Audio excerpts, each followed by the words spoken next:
All right, here we are, episode 4 of Ordinary Other Selected Files. And today we actually going to change it up a little bit. We in the past 3 episodes, we had videographers, we had rappers, we even had entrepreneurs. Today we're going to go on the entrepreneur side as well. We have Kim of Keeping and Lash with Kim. How you doing today? Good, and you? Everything's great. You had a good weekend? Yes. Did you? Yeah, everything was good. A little rainy. I work on the weekend. So this is actually my weekend time, but as you know, we're always working. Mm-hmm. So, I just want to get you comfortable with the people, so if you'd like to tell them where you're from. I was born and raised in Miami, Florida, but I live in Miramar now. I've been living in Miramar my whole life, basically. And I was born in Hialeah. So as a Hialeah resident, has the beauty business always been around the atmosphere? In a way, my mom, when growing up, my mom always got her nails, her hair, and she was always into beauty. And so I feel like as I grew up, I saw her doing that, and it would kind of seeing her doing that, I wanted to do it too. So has it always been lashes specifically, or has it been hair, nails? No, at first was hair. I started doing my hair more towards when I started maybe in 5th grade, and then in middle school, and then I started dyeing it, and then with the nails, and then a couple years ago I started doing my eyelashes maybe when I got out of high school because I seen people do it and I was like, oh, that's cool.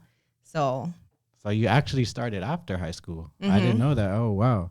So what drove you to actually be like, okay, I wanna have my own platform where I can, have clients and come and do their eyelashes? And well, a couple years ago, I was getting my eyelashes done with my lash lady, and we were talking about I was telling her that I needed a side job because the job I was having at the time wasn't paying enough. So she kind of brought it up, and she was like, because every time I used to go, we would talk about makeup and other stuff in the beauty field. So we brought it up. She's like, oh, you should do the class. So then I had mentioned it to my friends, and one of them being Yamil. And so Yamil was like, oh, my mom does the class. So Yamil's mom was the one that actually taught me how to do eyelashes. oh wow, that's crazy actually. So, and then what did you use to get more clients once you started? Because I know it's hard. You're like, oh, where do I start? It's not like you make your own business and you got 100 clients knocking at the door. So how did you get clients to get your attention? When I started my Instagram, I would just post people that my close friends, my sister and my sister-in-law. And I would post them, and then I would also go by having discount or promotions. So that would attract more people. Yeah, it's funny you say that because I know discount and for promotions, anything with a discount, we already know what type of what that brings out in people. So speaking of which, did you ever have a very picky client? Yes, I did. This when you're doing your eyelashes, especially the extensions, you have to keep your eyes closed for a certain amount of time. And this one specific client just kept trying to open their eyes, kept fidgeting. And it was just after the whole process, they really they didn't really take care of them. So then a week later, they were like, oh, I want to do it again, but they didn't want to pay for the refill. So So then that day they start crabbing about that. Yeah. That's when it gets difficult. So what I also noticed when I was looking at your Lash page that you kind of took a little hiatus. Yes. Why so? So last year when I was doing it more and more because I was still working my other job, was right before COVID. So then when COVID started, I didn't want people coming over my house because I was doing it at my house. And then for a while, I wasn't comfortable with that. And then I just started opening up more to the idea recently. Yeah, like I said in the previous episodes, I'm pretty sure you guys are tired of me telling the story already, but I'm going to say it again. COVID, very inspirational time for me. A lot of people, of course it was hard, but I think that's what brought out the best in a lot of people because as soon as COVID hit, I got my camera, went restaurant to restaurant, knocking on their doors saying, hey, can I shoot an advertisement or some type of commercial free? I wouldn't even charge. And they're like, yeah, sure, come in. So Mm-hmm. that was also a big help for me too. So I thought that was pretty cool. And that's what made you come back, right? Yeah. Yeah. So also what I wanted to ask, is it more of a passion or a hustle? It's a hustle for sure. If I don't, well, I'm the one that pays for all my stuff. So if I don't get what I need to get to make ends meet, I like certain stuff will not be paid, if that makes sense. No, yeah, and I'm pretty sure you need like everything, like all your materials there, because how you gonna have the popping eyelashes if you don't have if you missing some materials? And yeah, the materials are also, they can get expensive after a while, and it's just like little things add up here and there. So on the exposing side, have you ever messed up a client's eyelashes? Um, Like in the beginning, whenever? Maybe like when I had first started, like you have to, when you're doing eyelashes, you have to isolate each lash. And I think I had put one eyelash with the glue on like two eyelashes. And like you have to be really careful on like taking it off, because you can actually take off the actual person's eyelash. So I had to be like extra careful to take it off, because if not, I would rip their eyelash off too. Oh man, I think you know what? I think I did see somebody walk out your house with one eyelash. I don't know. I don't know if I was tripping or saw something. No, but you know, that's very important. So as you can see, you know, money is a very important thing, right? Mm-hmm. How important is it to keep yourself economically stable to keep on pursuing your passion? It's very important because, like I said, I have to constantly be buying stuff for it. So if there's no money coming in, I'm not able to get these things. And then like when I have clients, what am I going to do? Because I need to buy lashes and glue and like stuff to clean it. And like over a certain amount of time, like you have to throw away the glue. And also like with the lash lifting, you would have to throw away the actual perm lotion. So is that like a every time thing? Like once you get a new customer, you got to get a whole new set of brand new materials, or no, it for the glue, it's after a certain amount of time. You can kind of tell when the glue is like kind of, getting old, but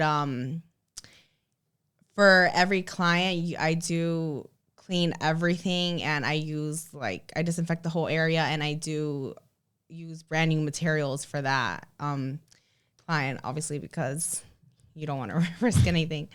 And I know when my mom does her eyelashes, she be telling me, "Oh, can you pick me up?" But I know that takes so long. Can you tell me why it takes so long for some eyelashes? Well, some people, when they're first starting off, it takes a little longer because you're isolating each lash, and some people have a lot of eyelashes, and this could be a little tricky. So you have to be really careful. But if you do like a lash lift, that's quicker because you're literally just putting the perming lotions on, and that'll probably take like 45 minutes. So how long is a session typically? Like you said, 45 minutes? That's the lash lift. For lash extensions, it could be depending if they come with as a refill or if they come with a full set, or if you're taking off the old lashes and putting on new ones. So it can be like an hour and a half. So you have like a whole menu. I thought it was just one and done. Oh, just go in and get the eyelashes done. It's not that. No. So do people get different styled eyelashes? Yeah, there's some people that like it longer and some that like it shorter, or like just like a classic look. But it just really depends if you want like that fuller look, or like, like if you have like mascara all the time. So, but a lot of people have been getting like a lash lift because like it's easier to maintain, and plus like it's like your own lash. You're just lifting the actual lashes. So you had never had nobody ask if they can braid their eyelashes yet? No. Is that even possible? I don't think so, no. Oh, so Keeping It Lashed with Kim, right? Mm-hmm. Where did the name stem from? How did you? Because I know your Instagram name is Keeping Up with Kim too, right? Yeah. Well, I had like a ratchet Instagram name a couple years ago, maybe like the beginning of high school, and like I don't know, my name is Kim, so it kind of like it's like Kim Kardashian, Keeping Up with the Kardashians. So I was like, okay, I'm gonna put my name as Keeping Up with Kim. Yeah, And you might want to then tell the camera now so they don't cease and desist you. So that's just a fan thing. All right. We don't need the Kardashians coming after us. and then for my Lash page, I like you kind of have to I wanted to incorporate the fact that the lashes are being done on that page. So I put keeping it lashed with Kim. So it was like kind of catchy. No, definitely. It correlates to the name. I think that's very important. You know, branding. That's also a big. That's also, I'm pretty sure, a big thing for you. That's why you're here. You know, Yeah. here to talk about your lash company. So, how important do you think it is to always keep engaged? You know, to try and get new clients. Is that your style, or do you just go by word of mouth? It's important to post and try to get like it out there and like repost on my actual page and have some friends post, and then whoever actually comes get their eyelashes done for them to post so I can repost, or I'll post them and then they repost. But sometimes it's like word of mouth. Like most of the time it's word of mouth. So has there been a time where one day you woke up or one day you checked your phone and then you see somebody DM say, "Hey, I'm interested in getting my lashes done," that you have never talked to before? Yes. One of my friends, like friend from high school, she saw that I did her eyelashes, so she actually had messaged me to do her eyelashes, but she was really nice, so it wasn't weird at all. That must be a good feeling, right? Because I know when people, you know, they congratulate me on the show, or if they're interested in taking a part, when they say if they ask, "Oh, can you book me?" I'm like, "Oh, that's such a great feeling," you know, because it goes to show that, you know, your work has been taken seriously by people, you know, and it's your product that you're pushing out. So Yeah. you must feel really good about that, huh? Yeah. Yeah, I Well, do. well, all right. So we know you have a lash company, and I also know you as a hustler. You know, you're a really good friend of mine, and you know, through the years, you always told me that, oh, you know, this has to be paid, this has to be paid, and I always known you as the girl with 1,000 jobs. How Yeah. important is it for you to always, you know, stay busy or make sure that everything gets paid and settled? I like to be kept busy. I know I complain a lot that I'm always tired, but I can't just stay still. I guess I'm like so used to being like up and about. So like I kind of like that, but sometimes it's good to take a break because sometimes I feel like I kind of overwhelm myself with it. But I like working for the most part because like I have stuff to pay, and then like it feels good to like know that I'm getting it on my own. Nobody else is like, you know, helping me. So but if I don't work, some things won't get paid, so I need to work. So I always have that mentality, and then plus like I want stuff, like I want to better myself. So and able to do this, you kind of have to hustle, and like it kind of pays off eventually. No, that's great. That's crazy to hear. What was the journey like? Like, what was your first job, and how did you get to where you're at now? Um, I actually had started in high school, like towards the end of senior year, at a pizza place, and I hated it. Like working in the restaurant industry is not for me. People can be so rude, and I just did not like the vibe of the place. And then so like that summer where I graduated high school, one of my close friends was her cousin worked at a school as the aftercare counselor, and she was hiring. So I got a job there, and then like I stayed there for 5 years. And so I gradually moved up. I first was an aftercare counselor. Then I worked summer camp all the years. Then I moved up to front desk. Then I was teacher assistant. And I also was the aftercare supervisor, like the assistant supervisor. And I did teacher assistant for 3 years, and now I'm working towards becoming a registered behavior technician. Oh, see, look at that. This is why we also come on the show too, because we have just multi-talented people. I don't believe you should be tied down to one thing, or I don't think it's necessary. Because if you like more than one thing, it's okay, right? Mm-hmm. So how important is that philosophy to you to have more than one passion? Because that's possible, right? Yeah, I feel like sometimes people can get bored in their field, so that's why they push towards other things. But I I definitely do want to pursue my career working with kids because I like working with kids. That's something I could see myself doing for like the rest of my life. And when did you find out? Like, was when you first got the job at the school? Was that when you found out that you liked working with kids, or has that always been an idea in your head? Well, I wanted to actually be a nurse. And then I kind of moved towards the direction like, okay, well, like maybe I can be a pediatric nurse. And I was working at the school for a while, and I did want to do nursing. And then I kind of just, for a while, I felt like I was just maybe, I don't know, I can't, not confused, but kind of like, okay, what do I do now? Because like if I went to nursing school, I would have to like cut down on my job hours, and like it just became difficult. So for a while, like what I was doing at my job as a paraprofessional, which is a teacher's assistant, I was working with kids with disabilities or that are low in certain areas. So I would sit with or that have behavioral problems. So I would sit with them separately, and like depending on what it was, I'll like help them with the work, or I'll give them that break that they need because it's too overwhelming, or like that just extra support. So for a while I was like telling my sister's friends, and like I even told like my sister-in-law like what I would do at my job, and then they were like telling me like, oh, like you should become an RBT because you would be making a lot more money.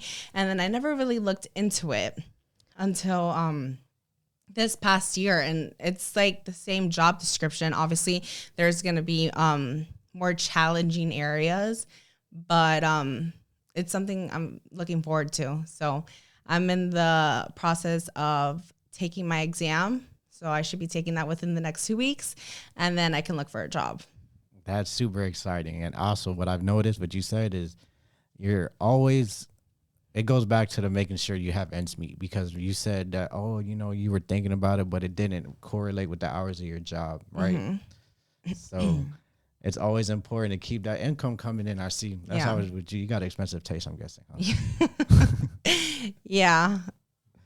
No, but any future goals regarding your lash business? Do you want to kind of like, would you like kind of like intertwine the two? Because what I'm looking at, you might be sitting on a gold mine. Imagine tutoring these kids, and then after doing their mom a favor with saving a trip to the eyelash. Is that your route to pick up customers as well? Well, I did say I wanted to get this job because I wanted to stop working 2 jobs, because I've been working 2 jobs for a while and I was making really good money. And I was like, okay, so next year, which is this year, my goal is to not work 2 jobs, but I'm money hungry and driven. So, I'm trying to see if I get one of my old babysitting jobs back for these 3 kids that I used to work with. They're so good. But if not, then I'll definitely try to intertwine the my lash business. Yeah, because I also noticed that there's a couple of other ladies that I know that are in the lash industry, and I see them like rent out studios and stuff. Would you ever do that chair stuff where you have your own chair, and is that worth it? Like going that route? I believe it's worth it if you get a lot of clientele. Yeah. Because where I get my nails done, it's kind of like there's like a bunch of suites there, and there's like a lot of people that have their own lash business, so they have their own suite, and it looks really cool, but they probably get a lot of clientele because obviously like you have to pay, and I don't know how much it would be. No, yeah, because it's kind of like the barbering thing, I'm guessing, where, you know, a barber would get a chair, they'll do the haircut, but then they have like to pay rent each week. Yeah. So you got to be careful with those, because I know they're asking for that bread and they want it. Exactly. So, you know, was there a reason besides being money hungry that you were with 2 jobs? Did you always did you partake in bills? Yeah. A couple years ago, my dad got sick, and my mom needed that extra help because my dad was the breadwinner. So that's when I took on my other job to help out. And then like once he got better and stuff, I kind of just like I didn't want to stop because like I had money coming in. Like if I would get paid weekly, so I had my regular paycheck and then that. So like that also helps, and like it's easier when you have stuff to pay. No, definitely. And helping out family is mighty important, right? Especially when, they can be vulnerable because they're sick. So how do you take that challenge and make sure that, you're still mentally sane, that you're like, okay, yeah, I'm upset that, my dad is sick, but I have to look strong for him. So how do you put that into play? Well, I kind of felt like that's my dad. Like, he has made sure everything for me and my siblings he's gave us everything. Like, I didn't have to start working until after high school, and like he did a lot for us, and I felt like it was just like a really hard time for us, and especially my mom. And my mom, like, my dad has always been the breadwinner, so my mom like never actually had a job when they came to the States. And so I know she was kind of confused during that time, and he was hospitalized for a couple months. So me and my sister had to chip in just to help. So I felt like that kind of like relieved both of them and us in a way, even though like obviously you have to work a little harder because you have to make more money, but it helped out in the long run. Would you say that made you mature faster than your average teenager? Yes, I feel like I'm really responsible, and I get shit done when I need to get it done. Like, I always say like, oh, I don't know how I'm gonna do this, but I'm gonna do it. Like, I'll figure it out. I always figure things out. So yeah, because it's very important to not give up. That's like the easiest thing anybody can do is just say, oh, I give up, quit. Yeah. No, I never believed in that. But is there any advice would you have to say to any young teenagers feeling like, like they can't do it, or if they want to start their own lash company, what advice would you say to one? I feel like for a really long time I was in my comfort zone, and I did not want to step out of it. And definitely you need to step out of your comfort zone if you want to grow. And like, it's scary, and obviously it's going to be different, but like the only way you can grow in life is if you step out of your comfort zone in certain situations. Yeah, they do say your own comfort zone can kill you. Yes. Yeah, so shout out to Do-Rag Guru. He said that on the first episode. Well, all right. I have one more thing to ask. Okay. What's your rates? What's your charging rates? Does that depend? No. For the lash lift, it's 40. For lash extensions, it's 60. For lash removals, it's 25. 25? Yeah. And that's the same? That's always been the same menu? Yes. Yeah, more or less, yes. How do you go about pricing? You kind of see how much you spend on product, and obviously since I've been starting out, I don't want to charge too much because obviously there's people that do it better than me. So, because I like Yamil's mom, when she does my eyelashes, I get like a volume set. So those can be easily $160 to $200. So it really depends. Or like a classic lash extension can be $110. So it just really depends what you go to. No, yeah, that's very important to keep the money for the equipment coming in, Yeah. along with the profit that has to go hand to hand. Definitely know how that is, because the way I started out was, like I said, I went restaurant door to door asking if they need any advertisement. But then, I started seeing that the editing software I was using was charging me monthly, obviously, $59 a month. It's expensive. So I was like, okay, yeah, I got my experience in. So now let me see what I have, and let me price it at the appropriate pricing, so everybody can win, where my client don't feel uncomfortable, where I don't feel like I'm losing money during a shoot versus. So yeah, it's important to make that profit from it too. So any new projects we got coming out, any way we can where can we find you for your eyelash company and your Instagram? You can follow me on Instagram and DM me if you have any questions about my lash page. But besides that, no, everything is on there. Everything you should know. And what's your lash page? It's called Keeping It Lashed with Kim. I was talking. No, about I definitely understand. I'm like keeping it. Yeah, you're too much keeping it real, keeping it up, keeping it up with Lash. And Keeping it, yeah, it's her Lash. keeping it lashed with Kim. There's 2 M's at the end. And then her personal is Keeping it up with Kim. Yeah. All right, keeping up with Kim. You know, we greatly appreciate me having you here.